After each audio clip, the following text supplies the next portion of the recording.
Thank you, Mr. Chairman. I sometimes think the Durbin-Marshall bill is a lot like a zombie in a Walking Dead episode. Just when you think you've killed it, it comes out of the closet and comes again.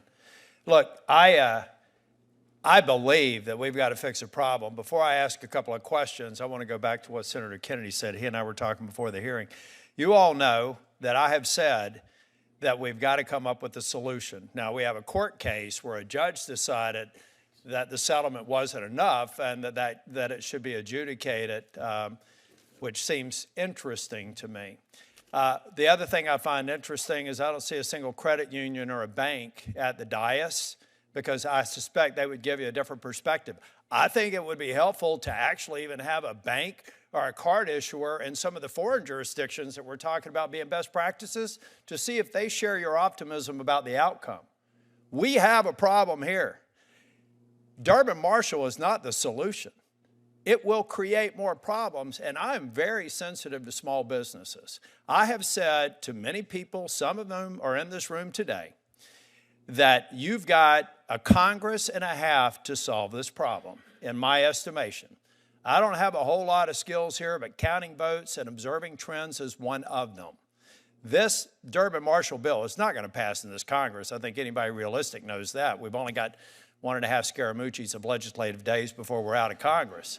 So it's not going to happen. This is a good hearing. We're exchanging information. What I hope that we do here is recognize that small businesses have a legitimate concern.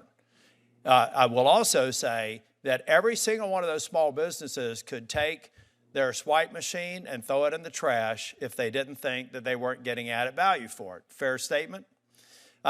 So why don't we actually work on something that's not disruptive and doesn't repeat the mistakes of other countries who have made mistakes? They have seen measurable negative impacts as a result of the overreach. This is not that hard, folks. Now, I will say to the industry, if you don't figure that out and make sure that small businesses aren't coming to this hearing and say, we've got something that's sustainable and acceptable, then you're going to get Durbin-Marshall in about, I don't know, I would estimate 1.5 to 2.5 years. If not the next Congress, the Congress after. But I, for one, think that the credit card issuer, if I'm not mistaken, Visa, MasterCard gets about 10% of the exchange fees, about 80, 90% ultimately goes to the bank and other players in the exchange. Is that roughly correct? Senator, the interchange fees we're referring to here today go 100% to the banks. Okay. Now, I got a real quick question for you. If I were to search for a breakdown, this is a yes-no, and I mean literally yes-no question for Visa and MasterCard. If I were to search for a breakdown of processing and interchange fees for your companies, Visa, MasterCard, would I be able to find that information online? Yes. Yes, multiple sources. Do all of your competitors also post this information? All but one, notably Discovery. I don't know where they're headquartered. While I understand the difference between 3- and 4-party payment models, does CCCA cover both types of payment systems? No. Oh, interesting.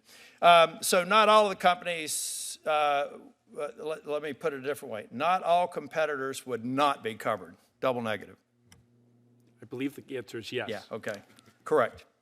So to summarize, as Visa and MasterCard, your current competitors, one, do not publicly post their interchange fees, right? You all do.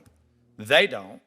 Why wouldn't they not be subject to the same policy we're talking about here? Why would we find a way to take an Amex and Discover and put them in whatever regiment?